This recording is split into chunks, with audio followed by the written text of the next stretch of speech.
Just want to say thanks, Luca, for joining. I hope things are going good over there. We're excited. Hi, Melissa. Everything is fine here, and I'm so happy to join. And good luck for today.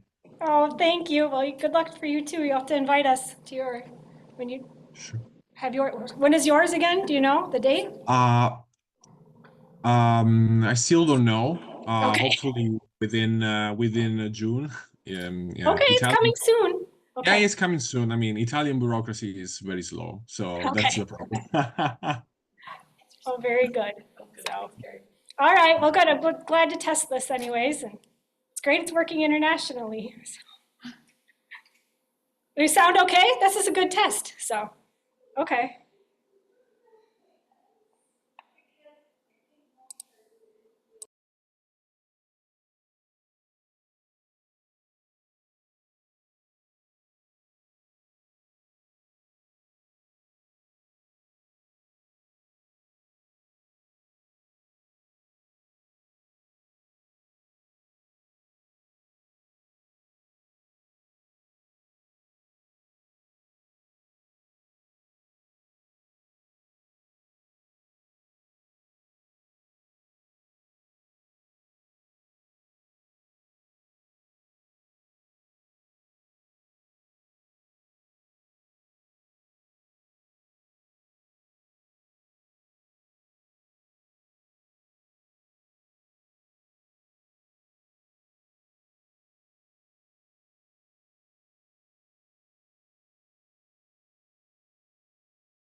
Just testing testing. Okay. Is that enough? Is like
Yep, we'll start shortly here.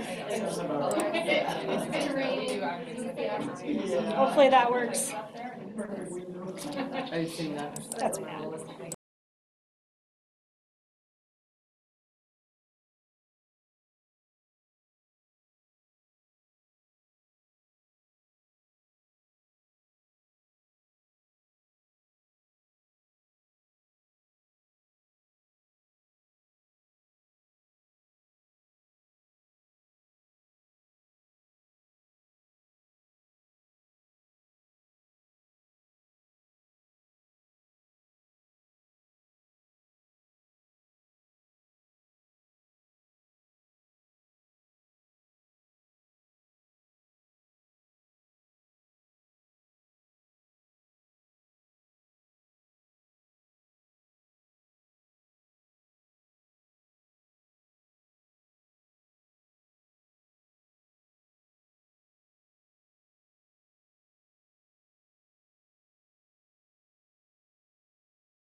Okay, can you guys hear now? I'm unmuted.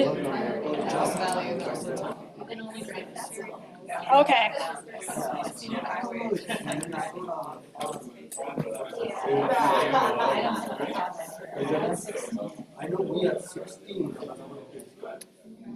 are we unmuted?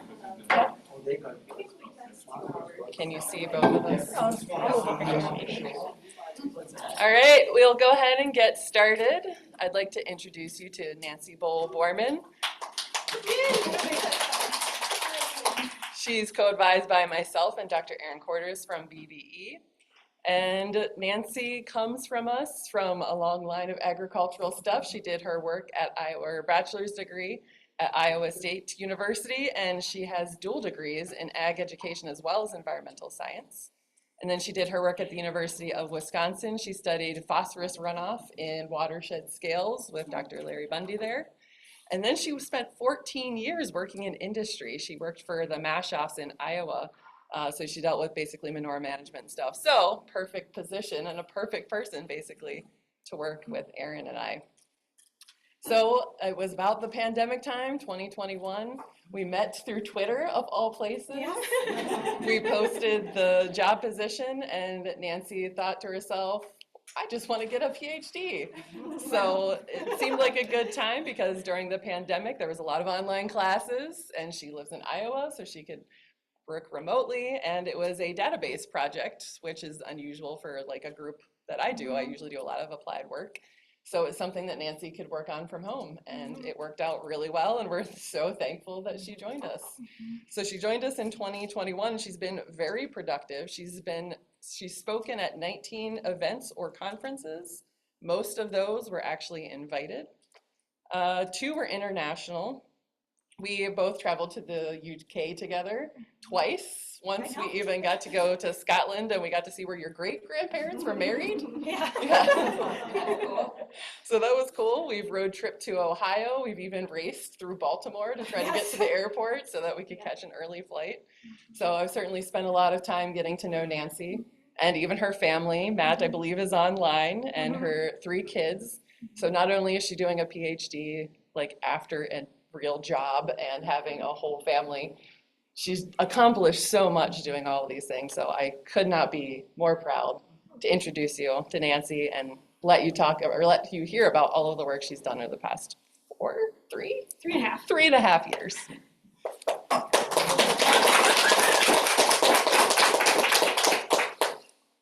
Well, thank you all for coming today. Those are here, and all of you online too, especially on a Friday, a nice, beautiful day. Anyways, I know some of you have heard different parts of my research over the years, but here you'll get to kind of see the start to end of what we have worked on for this project. I said the last 3.5 years. Anyways, let's get going here. The title today is Manure Nutrient Data Compilation and Analysis for Agronomic and Environmental Applications.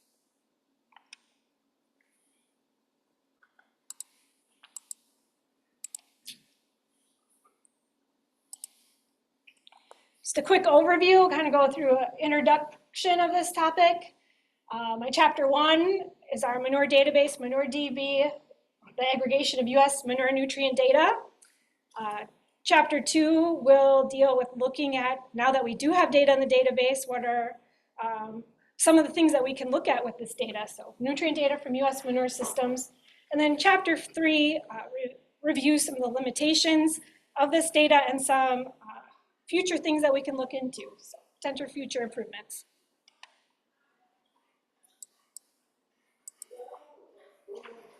So go through our introduction right now. A quick review, I'm sure most of you in this audience are aware of possible manure benefits. Of course, they offer nutrients for growing crops, not just macronutrients, but also micronutrients. They offer some soil health benefits by increasing soil organic matter and improving water and nutrient cycling, among other things. Can come into play with financial reasons. If you're not having to purchase synthetic fertilizers and you can utilize manures on your farm, that could be a potential financial benefit. And also just thinking all around environmental footprint, if we can use these existing organic nutrients instead of having to produce and transport synthetic fertilizers, that can have a reduced environmental footprint. And then there's also the next thing, as we're looking into future carbon programs, that there could be some, now people are in models and things can show that there are benefits with this reduced environmental footprint for manure utilization. However, there's not just benefits, there are definitely some concerns environmentally with manure use. You know, just like any other nutrient, if it's not managed properly, it can be a contaminant. These can come from manure storages where there's different gases released, such as methane or hydrogen sulfide or ammonia, or from manure application. And that can really depend on how it's applied, when is it applied, how soon before the crop is it applied, is that nutrient sitting out there, is it incorporated, and are we putting on the right amount of nutrients for the crop needs? Because of these reasons, many states in the US have nutrient management regulations regarding manure use. A lot of this is, calculating a manure application rate, show that you are trying to match these nutrients to the crop need, and that you're identifying, suitable fields for this manure application, and that they're not being applied near sensitive features, such as water sources, for example. And these can depend on the size of the operation. Different states vary in different ways, and in some places, the nutrient generator, or the farm that produces the manure, and whoever's receiving this manure could have a certification, like in Delaware, for example. So here in Minnesota, if you're a certain size, you do need training for manure application and manure management plans, depending on the size of your operation. So when you're trying to do these plans, knowing what kind of nutrient source you are using is vital to these plans. So over the years, as this has become more prominent and more nutrient management's regulated, and being able to utilize your nutrients most efficiently, there has been more interest in use of manure testing. A USDA survey about 10 years ago showed close to half the amount of land receiving manure was getting manure tested. So in one way you could say, well, that's pretty good, but there's also a long ways to go. Also, another way, to kind of help standardize this manure testing process, in 2003, the first recommended methods of manure analysis publication came out. And this was also just recently updated in 2022. And my advisor, Dr. Melissa Wilson, was on the editors on that. You can search it and find it for free if you're interested.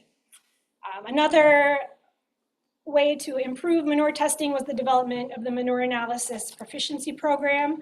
Actually was started the Minnesota Department of Agriculture in the mid-90s statewide and expanded in the 2000s nationwide, and today is still going, where they send out exchange samples a couple times a year to participating labs. They analyze those come back, and then they run the statistics to kind of show how your lab is performing, or to help give improvement suggestions to your lab, and they also offer a certification program.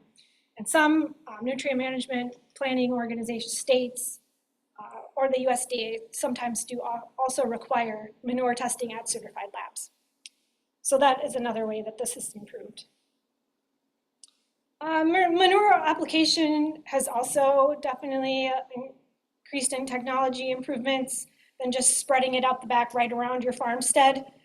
With these increasing farm sizes, now you need to try to use this manure and hauling this further distances. So there's different ways to transport manure, different technologies to help with rate control, so it's a more even, precise, either liquid or solid rate getting applied to a field. And then trying to balance this, trying to incorporate manure in the soil, but also trying to disturb the soil, not to disturb it as much, is a tricky balance too. So incorporating it can retain some of that nitrogen, but also trying to, like I said, limit soil disturbance for soil health reasons. So there are some more minimal tillage manure application options today too. Next we'll roll into, so what are some of these factors that can impact the nutrient content in manures? We'll go over manure handling and storage, manipulations of manure, individual farm management, different animal nutrition, pharmaceuticals, and other non-manure additions or treatments. First, we'll review manure handling and storage. Just a quick overview. Manure is the feces, the urine. It can be bedding. It can include, wastewater or rinse water. Spoiled or spilled feed in the operation, bedding, just to name few items, could be, feathers or hair or other things too. In a barn, when thinking about liquid manure, there's definitely a stratification of nutrients, and also sludges can form in the bottom of liquid storages. You can stir liquid storages, but there's still no guarantee that it's going to be a super even mixture load to load, but it can help. These solid or semi-solid sources are more difficult to mix, and they may, depending on the life stage, they may have more or less bedding. It could be from different age of animals. That manure could be stored there longer at different times too. So things to think about, and whether either the solid or liquid manure, is it roofed or unroofed storage?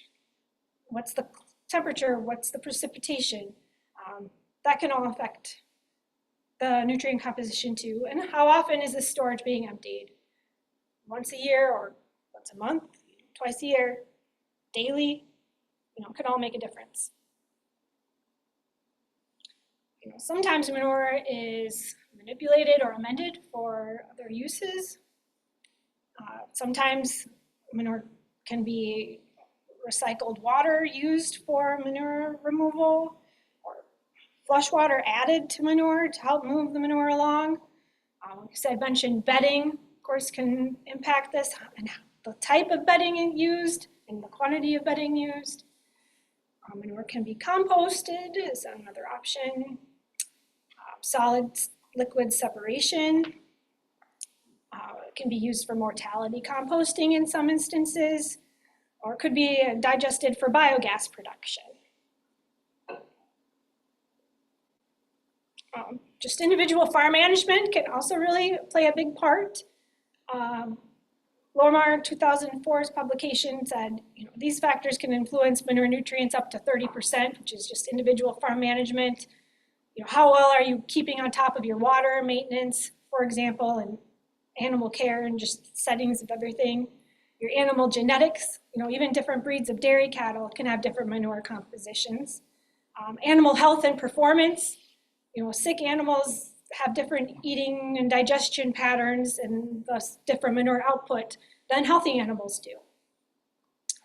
I mentioned, feeder and water maintenance. Are you spilling a lot of feed and that's getting into your storage? Or, just different water types can make a big difference. Even noticed in my previous job, what kind of system you had made a difference in your manure volume and resulting manure tests. And poultry litter management, how often that's cleaned out, what's your ventilation settings, all those different things your bedding situation can all impact the values. Then besides that, just the animal nutrition and pharmaceuticals. What you feed the animal really impacts what comes out of the animal and what's not getting used.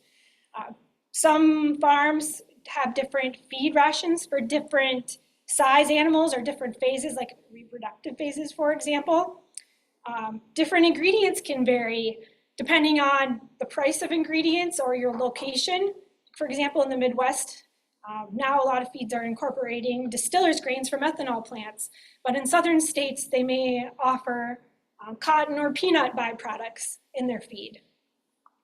There's different medicated feed and water options, direct-fed microbials, and many different things that can be fed to these animals that result. And they could vary the crude protein, vary the amino acids. They can all make a difference.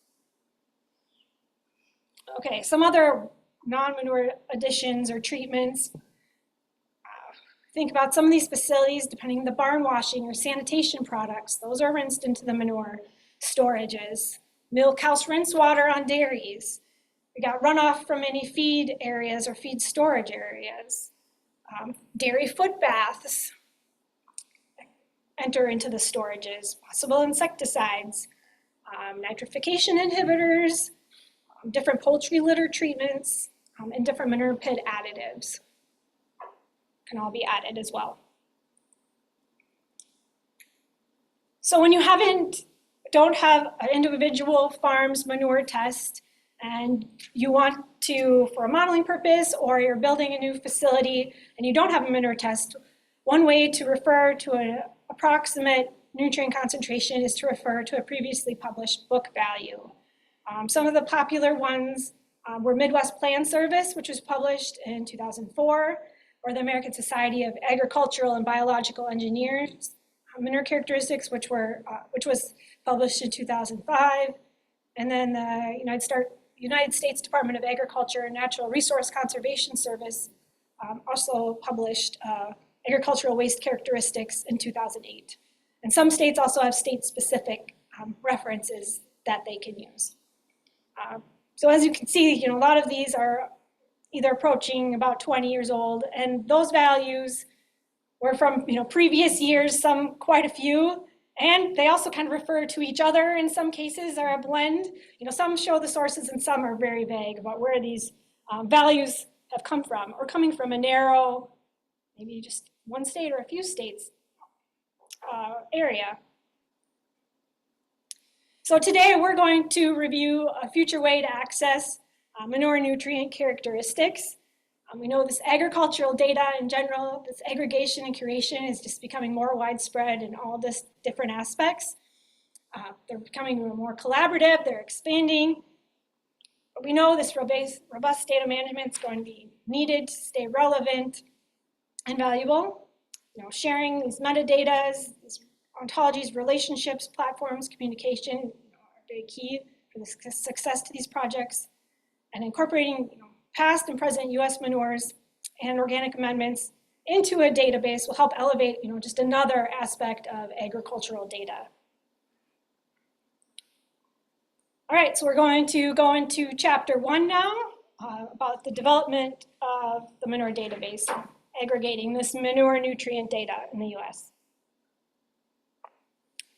Our objectives in this chapter are going to show about how we're creating the framework, the schema for this database and templates to standardize this data from multiple sources, how we collect, clean, validate this data prior to import into the database, and then how we're releasing this curated, aggregated data with privacy provisions through a publicly accessible website.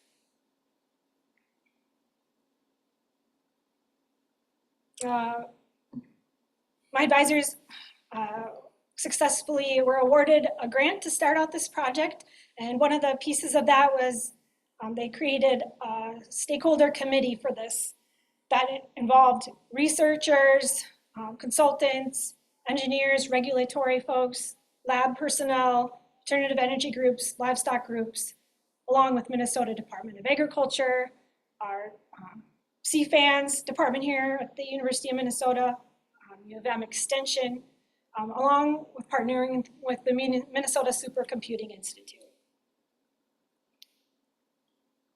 One thing on our end, we're not maybe as familiar with on the agronomist, scientist side, is dealing with how to set up a schema. And this is something we had to work with our team members at the Minnesota Supercomputing Institute to get on the same page about how are we labeling things and naming things, and what is the relationship between these things. So this was one of the things, and it's definitely different iterations as we went through and gathered more data and worked with more data sources as time went on.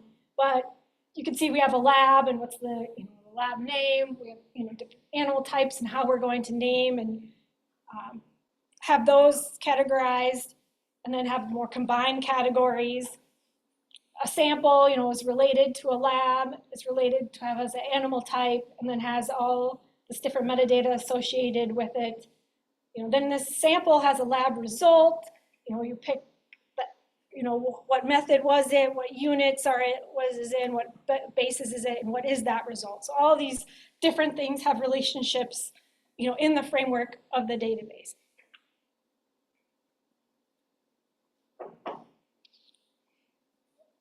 And then we had to work with, okay, we have incoming data from multiple sources in different formats, and trying to get how are we going to standardize all this data into a single format. Again, this had many, many versions as we went through, but here's the main categories, were the date. We said we need to at least have the year for the sample analysis. What lab it came from, some lab sample designations, location, manure type, if there was a treatment, if we know if it was agitated or not, what kind of animal or other amendment was it? Do we know if it had bedding or not, and if so, what kind? Do we know the storage type or the length of storage? How it was applied? And then all that analyte information, like nitrogen, phosphorus, potassium, for example, when I say analyte. What kind of method was it analyzed? Because there's sometimes multiple methods for an analyte. For example, like we have 3 options for total nitrogen. Picking, is it a wet basis, as received basis, or is it a dry basis? And then what kind of units? Is it percent, pounds per 1,000 gallons? What are we working with in that way? A really important piece of this project was data privacy, and the success of this project. We required with any of our data partners, we had to come work with the legal team at the U of M to come up with a data use agreement, and we had to have that signed by both parties before we proceeded. With any sample, we don't have any names or addresses associated. We will take a state or the first 3 digits of a zip code if they have it. Some labs did not include any of that, just within their output form, and in that case, we would assign them to one of 7 regions, at least to have them in a regional area. And this public-facing website does not show even the 3 digits of the zip code, any lab identities, or any other account information or sample notes on it. And we also had one other measure to include at least 5 samples for a animal type for a location to show up any in the public summaries, just to have some more, at least some aggregation available for these samples. All right, so now we're kind of getting our framework set up and behind, and then the next part of this was trying to recruit data partners. If we don't have data, I mean, this project is not much, really. So a lot of this recruiting, especially private labs, university labs, different university researchers to participate in this project. And then once we had the discussions with them about it and got the data use agreement signed, then they could share their spreadsheets of data, usually with an Excel or CSV file that was sent to us. Then we go through that and format their data into the survey data template. It goes through 2 different validation steps before we actually import it into the database itself. In that post-processing, it's assigned a unique ID randomly. We assign it a moisture designation based on its total solids or moisture content, liquid, slurry, semi-solid, or solid. And then if it didn't have that, we'd go off of if the lab had designated it a liquid or solid, we'd assign it that way. So between a lot of those items, we were able to get quite a few, at least a moisture designation, standardized moisture designation. Like I mentioned, we have multiple method options. We also included a column that has combined methods, so like all total nitrogen is in one column, and converted everything into consistent units, mostly percent in our output. We assigned everything into a region based on their state or lab location, as I previously mentioned, and then also added a manure type combined category. So we had beef, dairy, poultry, swine, other animal, or other amendment. So if it was turkey, it'd also get assigned to poultry too. I included these pictures. I know I don't have any a lot of cool in the field stuff, so a lot of it was at my computer or talking to people. So there you go. That's what I did. It was a lot of my project here. Some of the big milestones in our project, we had our first data sets were uploaded in November 2022 into the database. The website became public about a year ago, May 2023. And then just in January now, the data download option is now available. It's very, very exciting. If you haven't checked it out, just search ManureDB, or you can check out the QR code. Just this week, it became more mobile friendly. So that's, even since I wrote this stuff, we've had more improvement. I mean, there's constantly improvements all the time that we're working towards. Okay, and just a quick data overview. This is as of February 2024. We had over 490,000 samples from 49 states, worked with 14 different laboratories. We have 65 different animal types, 18 different organic amendments. Because as we were going, it wasn't just animals, like these labs are also analyzing organic amendments that people apply as fertilizer sources. So we're like, well, I guess if we can categorize it, we'll add it, and maybe it'll be used for something someday. So added those in. Our sample range is from 1998 to 2023, and we have over 5.2 million data points so far. And there's more waiting to go in. Just a quick overview of some of the big things that we have. Like I said, we have to have animal type. It's assigned a combined category. We need to include a year, and we assign it a region. So everything has those at least. And moisture designation. So at least 99% of them are in our moisture designation classification, which is helpful. 74% at least have a state associated with it. Manure type by the lab is on there. Application, storage type, which is 45%. Application method, 39%. We know 7% if they have bedding or not. Length of storage 4%. Manure treatment 3%, and we know 0.2 if it is agitated or not. So some are definitely more than others here. Then regarding like what are the popular analytes, I just put the most popular ones here. Not surprisingly, nitrogen, phosphorus, potassium, 98, 99% of these samples have those. Then on down, total solids, 58% of the samples had that. Then other macro micronutrients, a good range. And then we have quite a few also that have smaller amounts, but that still, since the volume of our samples can constitute a decent amount. I know we're even asked, like about chloride or total carbon, we still, even if it's a really small percentage, might have 1,000 or a couple thousand samples of those. Minor things that some people, people are not looking at as much. Okay, so some of these challenges, now we're like getting all this data in and realizing, okay, we have how people name things across the country is, can be very different. And these different name hierarchies, whether they are just poultry, compared to layer chicken, for example. Different labs have submittal sheets, which the producers fill out before they are, sent into the lab, and then the lab, processes those and what's recorded, captured on their spreadsheets. Some don't even fill out their submittal forms, even if they are there very much. We had some samples you just don't even know what animals they are. That's not very helpful.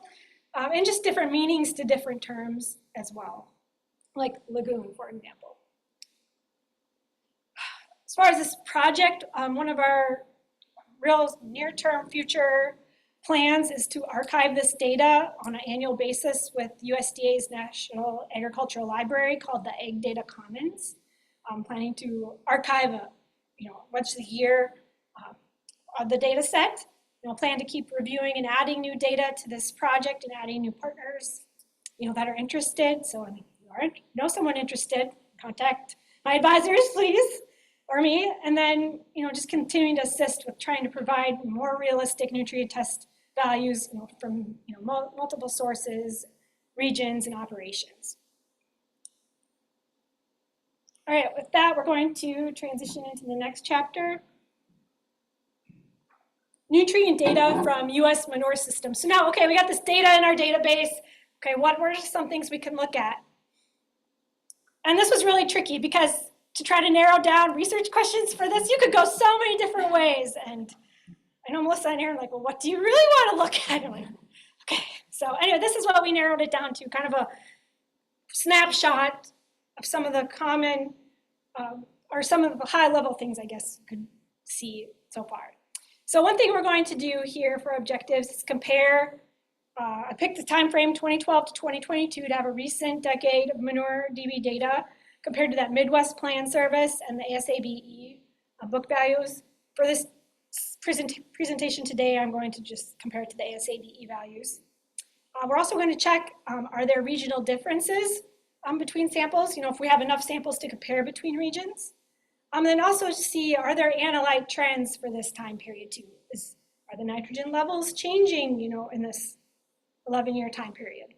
And we're going with the 4 nutrient types: total nitrogen, ammonium nitrogen, phosphorus, potassium, for 8 different common US livestock and poultry manure types. For methods, for solid, semi-solid manure, which is we have the 10% solids as kind of a point for the difference between liquid slurries and solid, semi-solid. We're using, so if I just say solid, that's what I mean for that solid/semi-solid. We have beef, broiler chickens, layered chickens, dairy, and turkey. And for the liquid slurry samples, we have beef, dairy, and swine. And just to take a note here, there is no differences in manure storages. So this is a very aggregated batch. We're looking at the as received or wet basis manure results.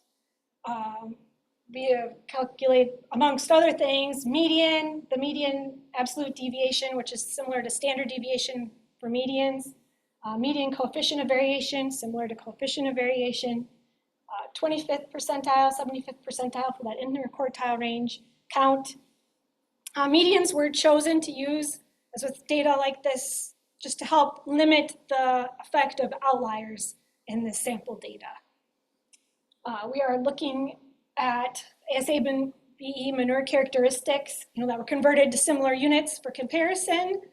And sometimes they would have multiple values, depending on storage's life stages. So for example, if ASABE had 3 different beef values for maybe beef cap and so on, comparing to mine, I would compare to whatever the lowest or highest was, how much higher or lower from the lowest or highest value of those 3.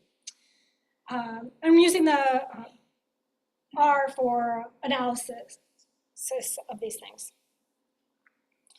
I know I mentioned dividing our samples into 7 regions. Kind of with our stakeholder group had discussed this last year about how to kind of divide the country up, and looking at different maps, we decided to kind of go with similar to this USDA Climate Hub map that they had divided into 7 sections.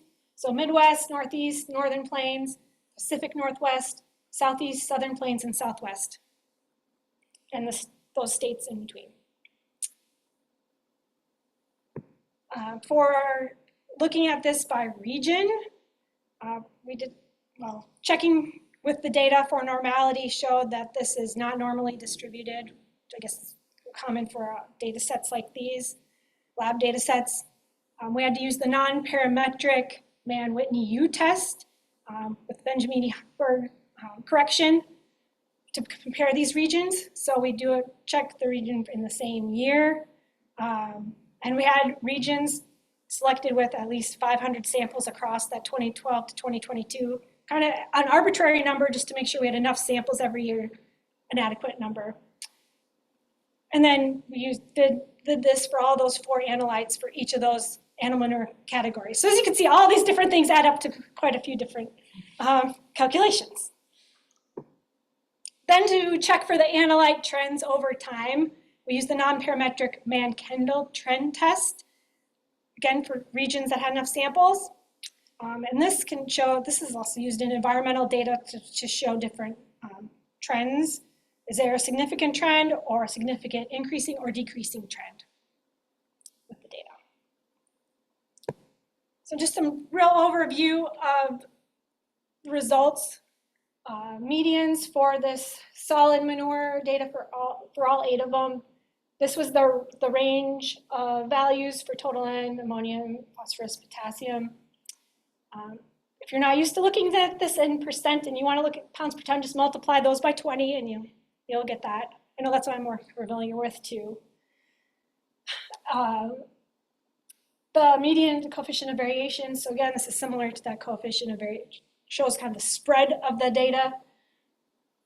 Here you can see ammonium had the widest range of all of the analytes. Then if you look at those numbers, it's even higher for the liquid manures. So they even had more spread between them. For these liquid manures, if you want to convert to pounds per 1,000 gallons, you multiply by 83.4 to get that conversion. And I guess just looking at this on a high level way, just the liquid slurry manure average, a median coefficient of variation was 91%, and the semi-solid one was 50%. So I mean, that just shows those liquid slurry manures have a really huge, wide array of expected values. Okay, next look. Okay, how are we going to look compared to these previously published book values? These are just the ones that had either that were higher or lower than the whatever they had posted. So again, not taking anything else into consideration, but we did have changes. So for total N, 6 of the 8 actually had changes for total N. 4 of them had decreases and 2 of them had increases. For ammonia, we had 3 of the 8 had changes, and they were all less. For phosphorus and potassium, we had 6 of the 8 with phosphorus differences. 2 were increasing and 3 were decreasing. I did double check my turkey number because I'm like, that's crazy, but I did. Because I'm like, man, is that really? Yep. I did all the back calculations again yesterday, or the day before.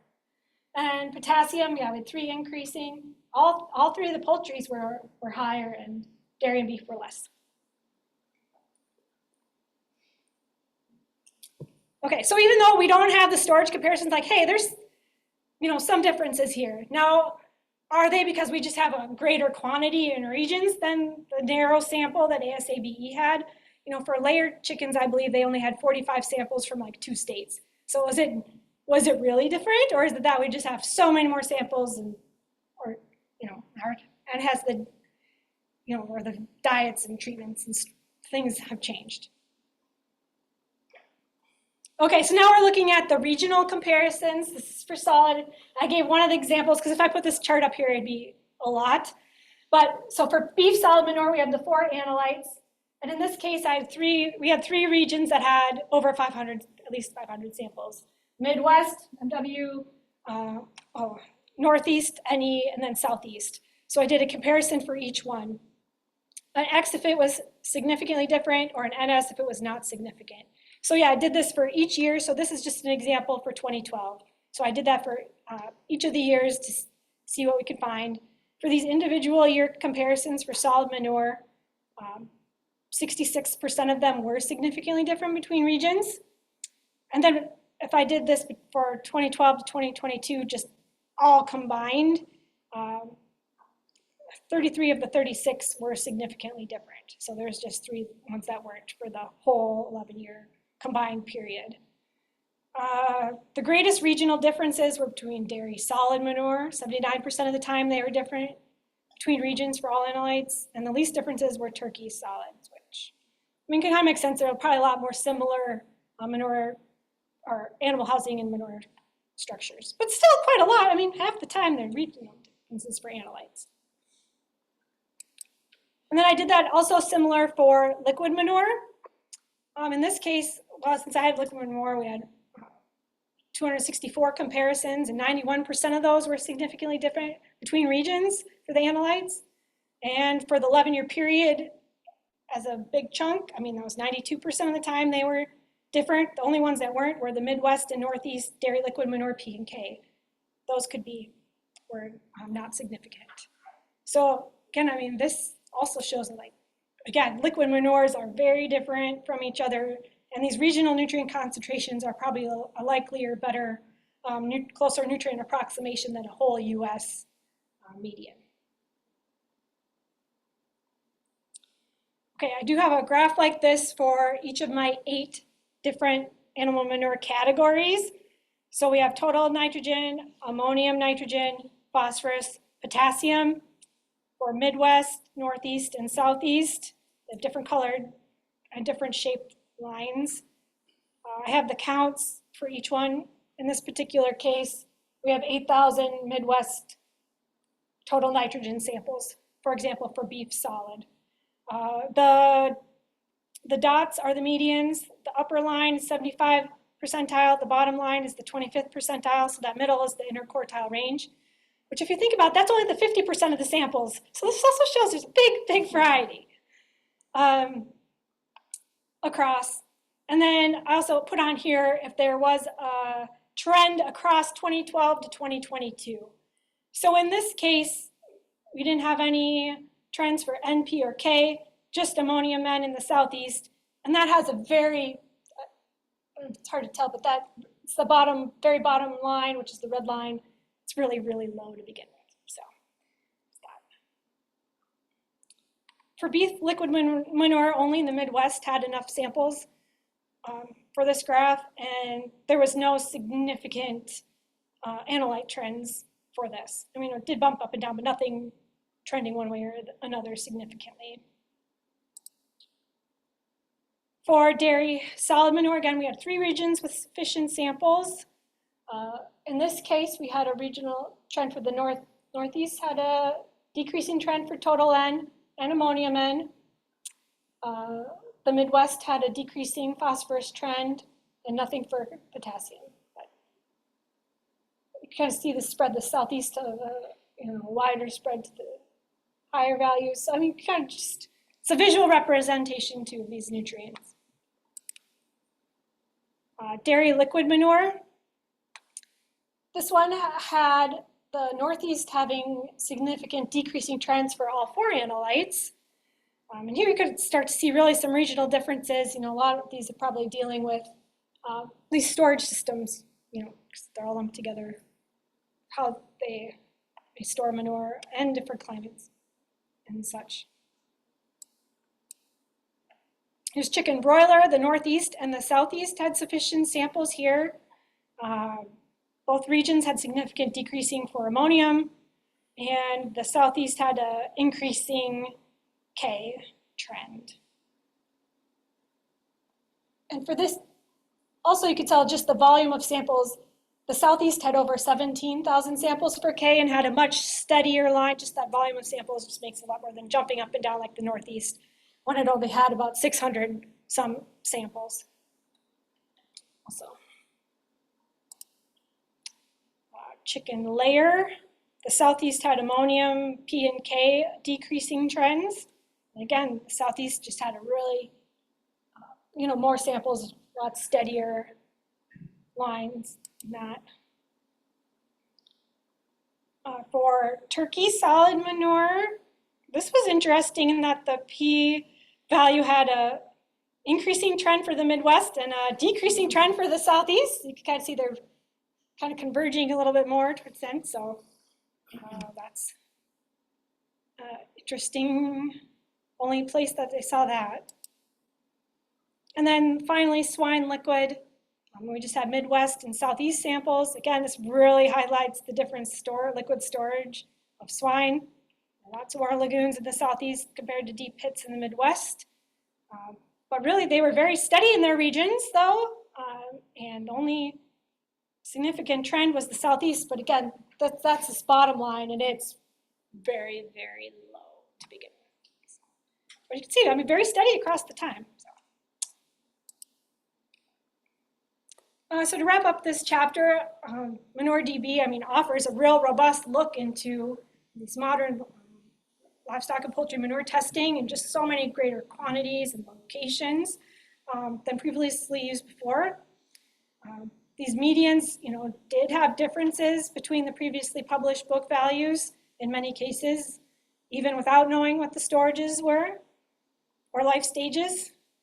We did see many regional differences for most years, especially in these liquid manures. Not as many regional analyte trends. I think for solid and liquid manures, like 25 and 18% of the time there was a significant trend. So there were some, but not definitely overall for everything. Just continuing to standardize nomenclature or drill into some of the storages that we do know or life stages that we do have, and can get some even more specific values for comparison purposes. All that to say, like I said, we have this wide variety, even with that interquartile range. I mean, if you still have a farm, definitely recommended to sample your manure if you can for your own nutrient management planning. All right, so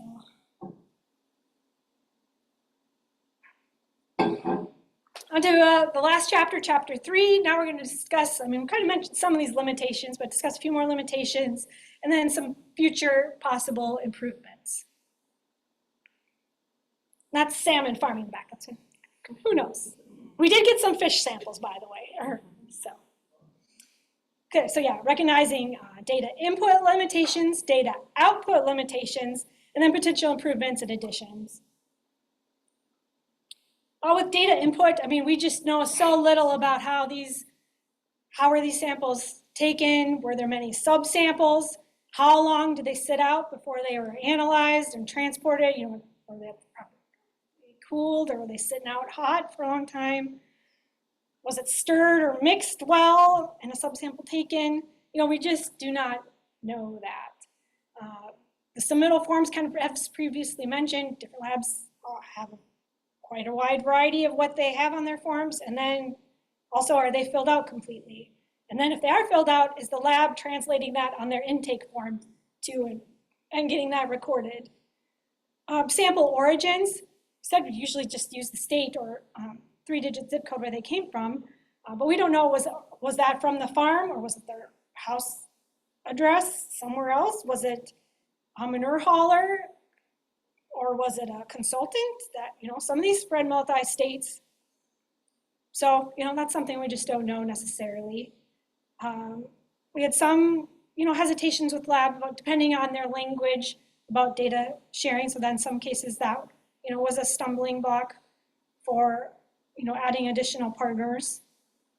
And then data input, like laboratory participation and throughput. Some of this data can be, depending on the labs that we had participate, and ones that are very prolific in the analysis, that could also, impact our results that we have so far and the parts of the country that are representative. It was previously mentioned just how things are named and getting the detail. One lab labeled everything as cattle, and you're like, ooh, that's really hard. You don't know if that's dairy or beef, so that's tough, or poultry.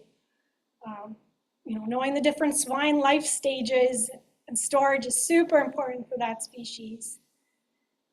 We use Midwest Plant Service to have the manure storage options on our template.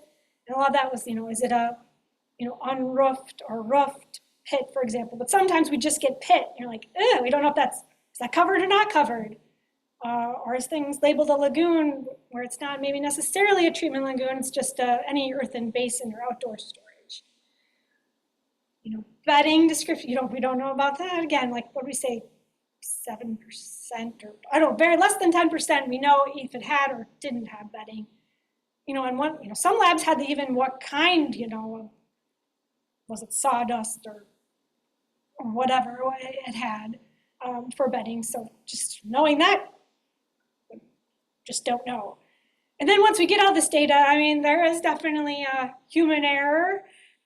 Some of these we're classifying more from the sample notes too, just trying to add some more detail and trying to interpret what they're writing on these things.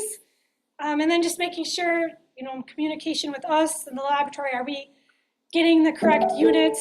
Are we getting the correct basis, wet or dry basis?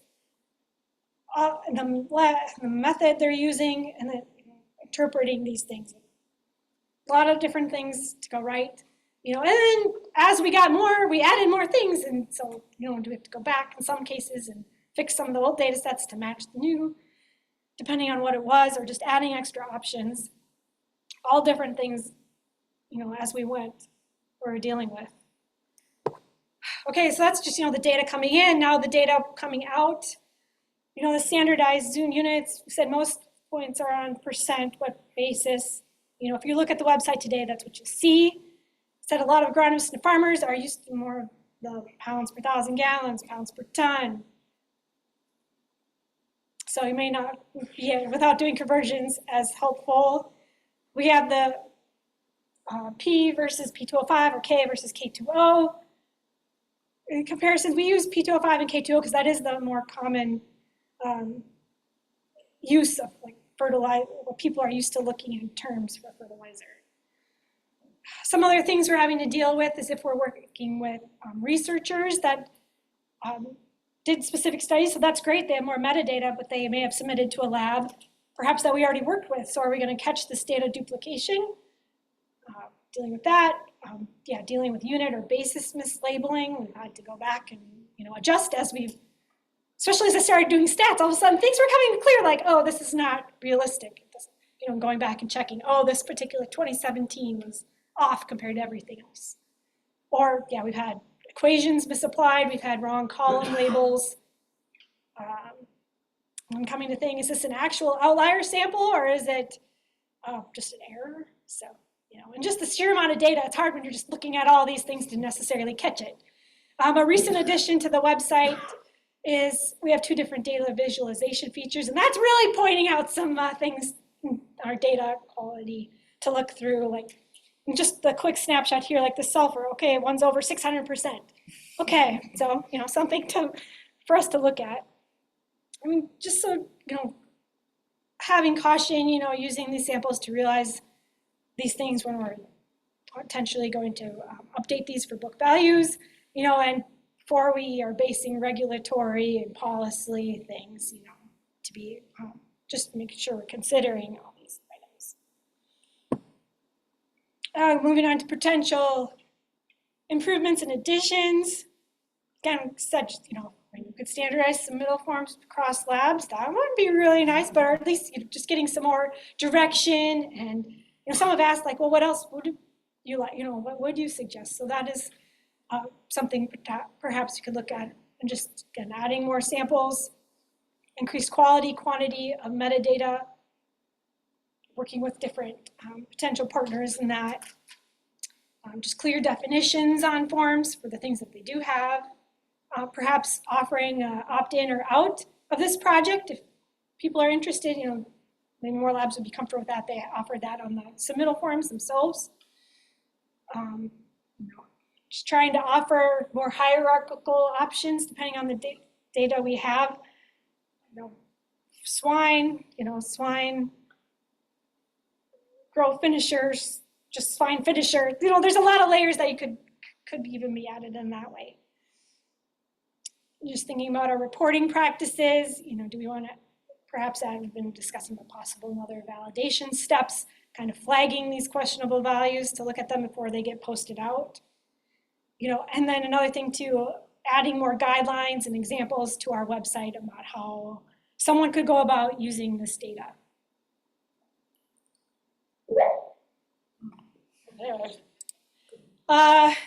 Another thing we could, I think, an avenue we could expand this is working with animal nutrition and management. Another thing a lot of these book values include is as excreted manure nutrient values. So that is without anything else mixed in.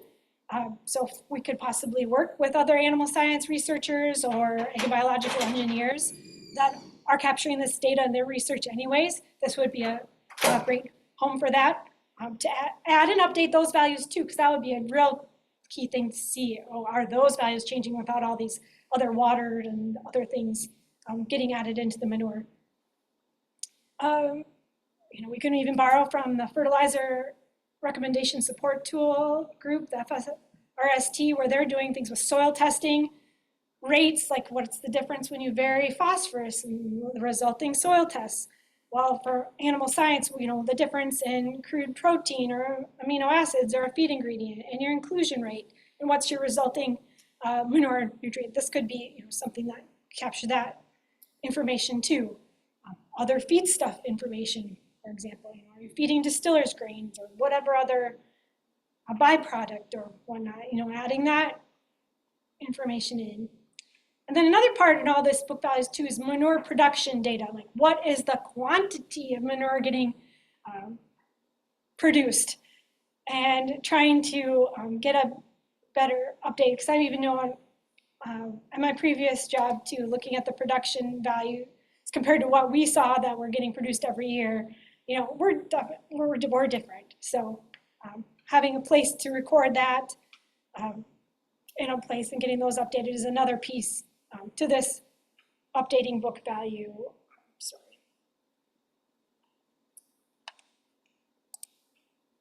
Could have other animals, zoos, researchers, insect groups, game production. Again, expanding on this organic waste, you know, that's kind of sitting there. Had other people wanting to know, like, oh, do you want tree leaf? Do you want whatever else, you know, different things we could add in. Working with Minnesota Department of Ag on their manure analysis proficiency program. Are there some synergies with that? The Ag Gateway Group, Ag Lab Standardization Working Group has been updating their labeling for manure analysis methods, and they'll be releasing that update soon, so maybe we could be matching those new IDs to the methods that are incoming here too, and doing some more method comparisons. You know, maybe eventually we do something with methods publicly, and we have to have those conversations. So to wrap this up, I mean, this manure database resource, you know, it's really going to escalate in importance and relevance that in the future, you know, this has been standardizing all these things, you know, has had challenges, and there are limitations we need to be considering when using this data. And we'll continue to add validation measures, expanding sources, adding more metadata, and standardizing nomenclature will just, you know, continue to strengthen the database and allow it to be used for more uses. And, you know, it's going to be a continuing development, valuable resource for manure and organic amendment generators, users, you know, advancing this nutrient management education research and making relevant future policy recommendations. And that wraps up the main part of the talk.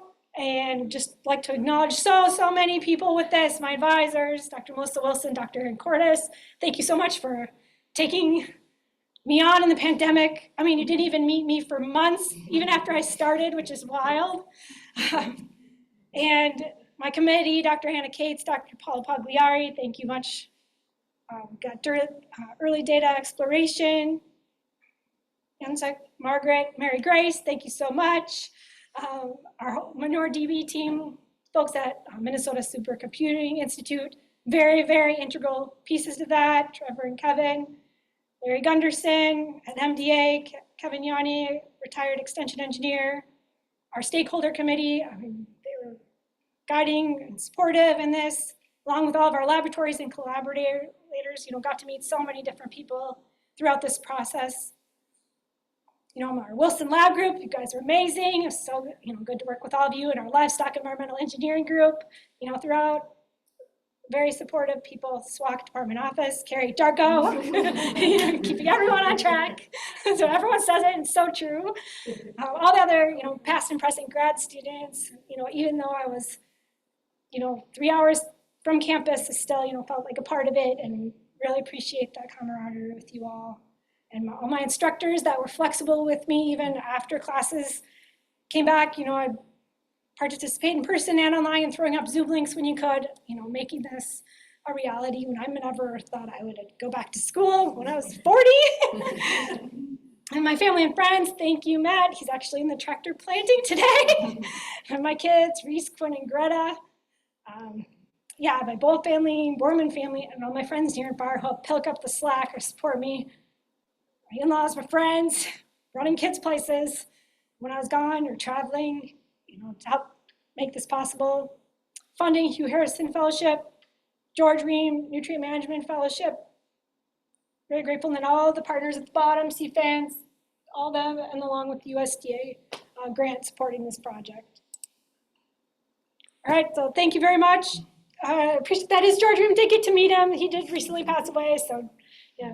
Mentioned him, you know, got to go to, like I said, UK a couple times, Ohio, Texas, you know, had quite a few different opportunities during my grad career here. So appreciate that all at the U of M, and if you have any other questions, here you can contact me later if you like. So thank you much.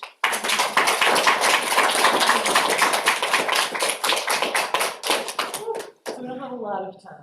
I know, sorry. Been planning on her part. So feel free to ask a few questions. We'll probably try to wrap up by 11:05 or so that way we can go for it. Yes. You didn't present any organic nitrogen in there. I know it's an easy calculation, but it Yeah. seems like it would be useful in your opinion. Can you repeat the question? Oh, yes, he was asking, we didn't include the organic N information. So we have total N and ammonium N, which is a component of the total N, but the other piece would be organic N, and he said that would be an interesting thing to include, which yes, it would. You could do the calculation, but yeah. And doing some of the portions, I mean, I think Melissa's been looking too at like, how are we going to do nutrient or nitrogen crediting, and which fractions have more ammonium N and others. I mean, there's that, you show some graphs in some of your presentations too.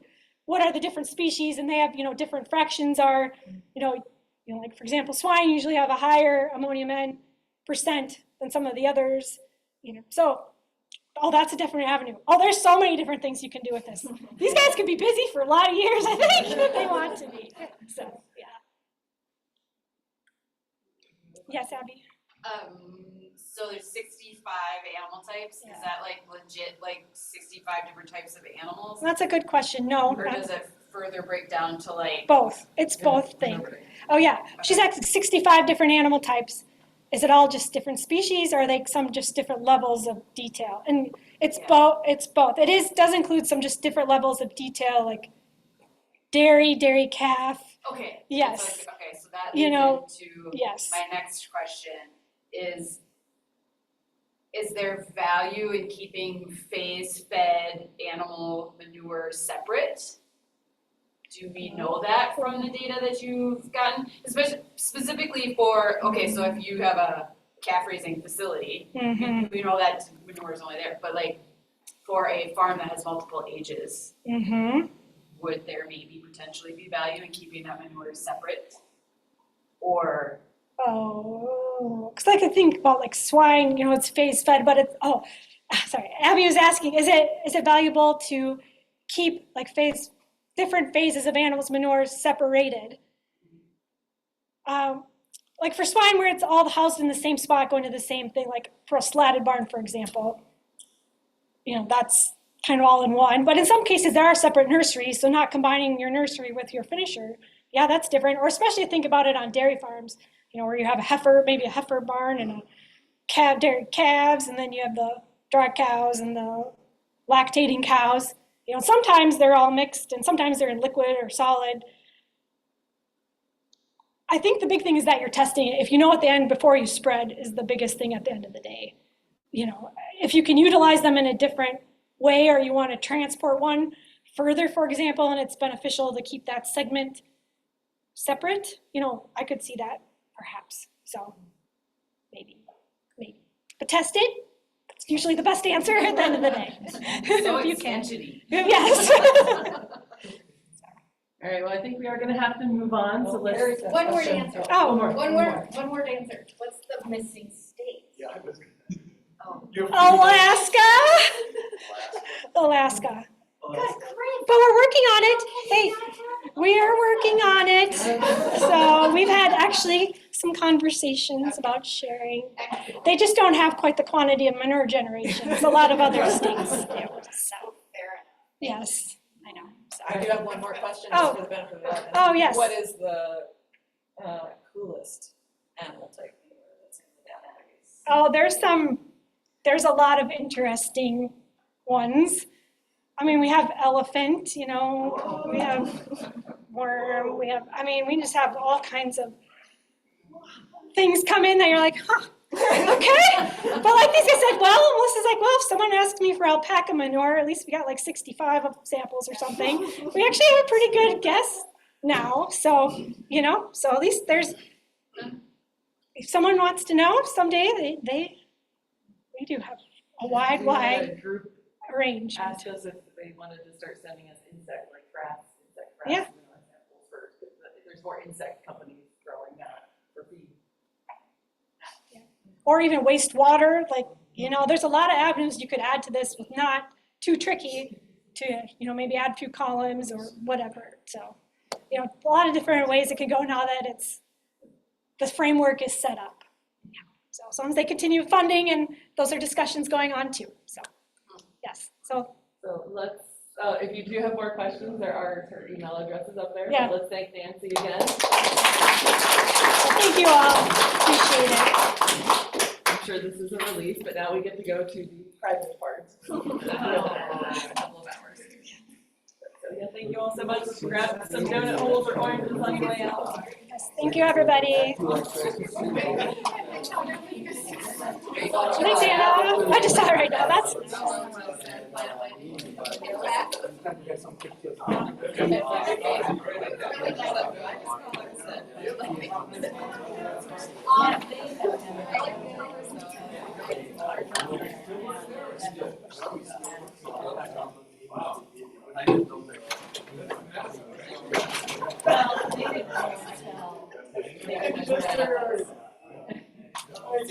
Oh. Oh, thank you. Oh, thanks for all your help. Appreciate it.